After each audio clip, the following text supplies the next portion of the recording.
गाय को गेहूं खिलाइए सबसे पहले। और गेहूं जब गाय के पेट में जाएगी और जब वो गोबर के द्वारा बाहर आएगी तो उसको आप साफ करिए, 10 बार पानी से धुलिए उस गेहूं को, फिर सुखाइए, फिर उसको पीसिए, फिर उसकी रोटी बनाइए। अभी पता चले। कोई काम धंधा नहीं है क्या? पूरे भारत के लोग गोबर में से गेहूं ढूंढते रहेंगे और जिस मर्जी को तू कह देगा ये भाई वो है भांज होगी, तेरे घर में होगी, तूने खिलाए होंगे गोबर में से गेहूं निकाल के जब बच्चे पैदा हुए होंगे तेरे। बिल्ली की पोटी आप खा सकते हैं। और भारत माता में गाय को माता मानने वाले गाय के गोबर से वो गेहूं निकाल के उसकी रोटियां बना के खाने में ऐतराज है। लेकिन महाराज जी टट्टी तो टट्टी।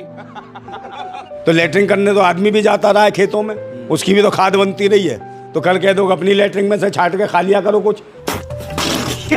भक्तों कह रहा हूँ ना, जब आया करे इसके स्वागत में गोबर फेंका करो उसके मुंह पे, दब के फेंका करो जाके इससे चरम रोग ना हो कभी।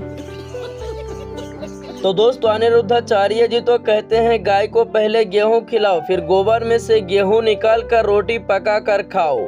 फिर नंदा भाई राजपूत भी कहते हैं आदमी भी जाते हैं खेत को लेटरिंग करने के लिए, तब तो तुम कल को ये भी कहोगे लेटरिंग से कुछ निकाल कर खा लिया करो। तो दोस्तों आप लोग अगर पानी का बोतल हाथ में लिए हुए हैं तो पानी की बोतल को रख दे, क्योंकि आपके साथ ऐसा भी हो सकते हैं। तो चलिए शुरू।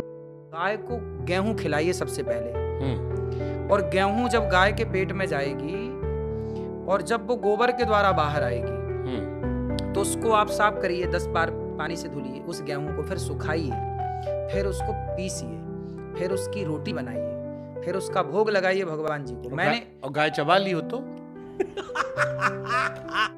नहीं, गेहूं का कॉन्सेप्ट ही है, वो गाय चबाते ही नहीं ना गेहूं। हम ये वाला फॉर्मूला ट्राई नहीं किया, हम तो खाली कॉन्सेप्ट सोच रहे हैं कि गाय मुंह में गया चबा ली तो नहीं चबता वो, फिर तो मतलब गोबर दाना दाना रहता है, कुछ चबा लेगी तो कुछ % रहेगा जो बच जाए गोबर में। जहाँ सोच वहाँ शौचालय। बुद्धने का मूर्ख है अंधभक्त, भक्त भी अंधभक्त उन्हें दिखता नहीं। अबे तुम क्या, तुम सारे पैदा हुए हैं, तुम्हारी अम्माओं ने सारे गोबर में से ही सारे के सारे गेहूं बीने थे, हैं बकवास कर रहे फालतू की। और जब पैदा हुआ तुम अंधभक्त सारे के सारे। और कितनी महिलाएं जो वो खा रही हैं गोबर में से गेहूं निकाल के।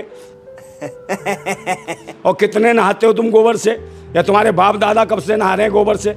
ऐ मूर्ख हैं ये अंधभक्त भी। और जब से मर ही जाते तुम तो गोबर से नहीं नहा रहे थे, जब से रोज नहाते हो तुम गोबर से। बकवास करते हैं आके, अंधभक्त भी चूतिए हैं, समझे, मूर्ख हैं इसके अंधभक्त।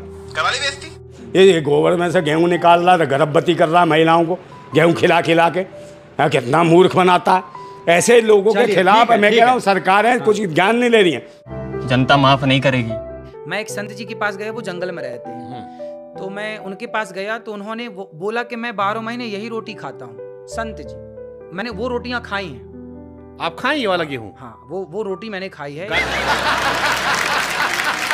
गाय को पहले गेहूं खिलाए, फिर गाय ने गोबर किया, फिर गोबर में से गेहूं छांटे, फिर उसको सुखाए, धुले, साफ करे कई बार, फिर उसको सुखाया, फिर गेहूं की बढ़िया रोटी बनाई, भोग लगाया भगवान जी को, पाओ। तो धरती माता नहीं शिकायत कर रही हूँ कि जब हम सीधे सीधे दिए थे सीधे खा लेते। वो अलग है। क्या उसमें है? गुण बदल गया ना। अब आप बताइए, आप तो बहुत समझदार हैं। मतलब गाय का गोबर हम भी मानते हैं, हम उन लोगों में नहीं जो गाय गोबर दूरी बनाते हैं, हम भी उसको कंडा में देखे हैं, जलाने का काम आता है, घर में गौरी गणेश बनाने का काम आता है, लेकिन उससे खाना ये थोड़ा सा असहज करने वाला महाराज। अच्छा, जो पढ़ा लिखा समाज उसे वो समझदार होना चाहिए यार। गोबर क्या मतलब, टट्टी खाना जानवर की, टट्टी खाना, उसमें टट्टी में से कोई चीज संभालना। टट्टी मत बोलिए, टट्टी तो है, शुद्ध भाषा का प्रयोग करिए। इस वर्दी का ख्याल करिए नंदा भाई, फौजी हैं आप। कम बोले, फौजी हैं जब तो हम तार्किक बात कह रहे हैं। ये का बवासीर बना दिए हो? कहीं भी जानवर की टट्टी खा लेंगे, ये खाएं। अरे भाई जानवर अलग है, गाय अलग है। खाए ना बाबा, सुबह शाम दोपहर शाम, मैं कहता हूँ खाते हैं। अरे भक्तों कह रहा हूँ ना, जब आया करे इसके स्वागत में गोबर फेंका करो उसके मुंह पे, दब के फेंका करो जाके इससे चरम रोग ना हो कभी। वो पहले से नहा के आते हैं, और नहा के आते दोबारा नहलाओ। स्वागत खुशबू होगी पंडाल में, तुम्हें खुशबू आती है ना। बताइए, गोबर से घर पे लिपाई होती है कि नहीं? तो गोबर में लिपा जो मर्जी कर, मेरी बात गोबर से घर की लिपाई होती थी पहले, लिपाई होती थी। अब खाद डालते हैं, मेरे खाद अब भी होती होगी, खाद डालते हैं, सब कुछ करते हैं। तो लेटरिन करने तो आदमी भी जाता रहा है खेतों में, उसकी भी तो खाद बनती रही है। तो कल कह दो अपनी लेटरिन में से छाट के खा लिया करो कुछ। अंधभक्त तो भूतनी के वो उससे ज्यादा बढ़िया। आपका विरोध किस पे है, गेहूं वाले मामले पे या खाद वाले मामले? मेरी बात ये है कि भाई किसी चीज का इस्तेमाल, क्योंकि मूर्खों वाला काम है। अच्छा। मैं लोगों को मूर्ख बनाए रखना और बहम में डाल रखना और ये लगाना गोबर में से गेहूं ढूंढने। बहुत सारे लोग आपको मूर्ख बता रहे हैं। मतलब गोबर में से गेहूं ढूंढने, उन्हें कोई काम, लोग मूर्ख। अरे भाई कोई काम धंधा नहीं है क्या पूरे भारत के लोग गोबर में से गेहूं ढूंढते रहेंगे? और जिस मर्जी को तू कह देगा ये भाई वो है भांज होगी तेरे घर में होगी, तूने खिलाए होंगे गोबर में से गेहूं निकाल के जब बच्चे पैदा हुए होंगे तेरे, और हो सकता है वो भांज ना हो, तेरे में कोई कमी हो, क्योंकि तेरी स्टाइल ही ऐसी है, चलता ही ऐसे है, बीच वालों की तरह है, मिट्ठू मीठा मीठा मिट्ठू, और आधाएं भी इसकी वैसी हैं। तो मुझे लगता है इसके बस की नहीं रही होगी, वो गेहूं का ही कमाल है।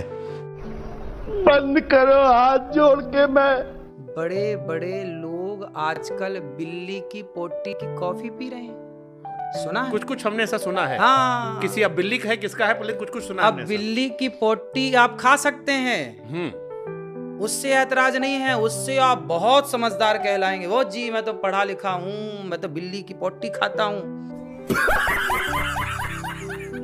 और भारत माता में गाय को माता मानने वाले गाय के गोबर से वो गेहूं निकाल के उसकी रोटियां बना के खाने में ऐतराज है। लेकिन महाराज जी टट्टी तो टट्टी, चाहे गाय की या ना नहीं अंतर है। आप ये बात बिल्कुल मत कहिए। आप कहाँ थे ज्ञानी बाबा? मतलब खाने के पॉइंट ऑफ व्यू से आज तक का इतिहास है। गाय में मेरी बहुत आस्था है, मैं जाता हूँ रोटी खिलाता हूँ, उसके पाँव पकड़ता हूँ, खिलाया हूँ बचपन में, उसका गौरी गणेश बनाया हूँ, सब किया हूँ मैं। लेकिन खाने में क्यों? आपने पंचकप कभी नहीं पिया? नहीं। इतनी खुशी। गोबर खाऊ, गोबर खिलाएगा, जानवर की टट्टी तू ही खाया कर सुबह शाम। हो भक्तो, इसके लिए गोबर ही ले जाया करो कटोरा भर भर के, और ना खाए तो जबरदस्ती ठुसा के आया करो इसको, ताकि ये जिंदा रहेगा, बीमारी नहीं लगेंगी इसको, समझे नहीं? इसकी नाक पकड़ के मुंह में सीधे से डाल दिया करो पूरा का पूरा गोबर है। तो जाओ मोदी जी को भी गोबर दे के आओ, उन्हें भी खिला के आओ गोबर। ये जाओ भेजो इसे। ये कौन सा गोबराचार्य? इसका नाम है गोबराचार्य। हाँ, अनिरुद्धाचार्य नहीं है, गोबराचार्य है बे गोबर है। गोबराचार्य, इसकी शकल भी ऐसी है, बाल भी ऐसे हो गए, साला गोबर में से निकलता है, तो बाल भी इसके कलरिंग हो गए घुंघराले से गोबर की वजह से। सही से नाम लीजिए उनका। हाँ तो गोबराचार्य बाबा हैं। अरे इसका नाम आज से गोबराचार्य।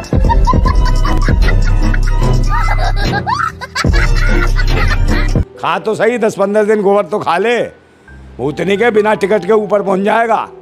कभी कहेगा ये पिला, कैसा भी गोबर हो, गोबर खाने से मौत आ जाएगी आप कह रहे हैं। हाँ, इसको खिलाओ ना, लग के खिलाओ इसको गोबर, इसे ज़्यादा टेस्ट लगता है। पतला पतला खिलाओ जो हजम हो जाए इसको, सीधा लगा दो इसके मुंह उसे में, गाय के पिछवाड़े में, खाता रहेगा गोबर।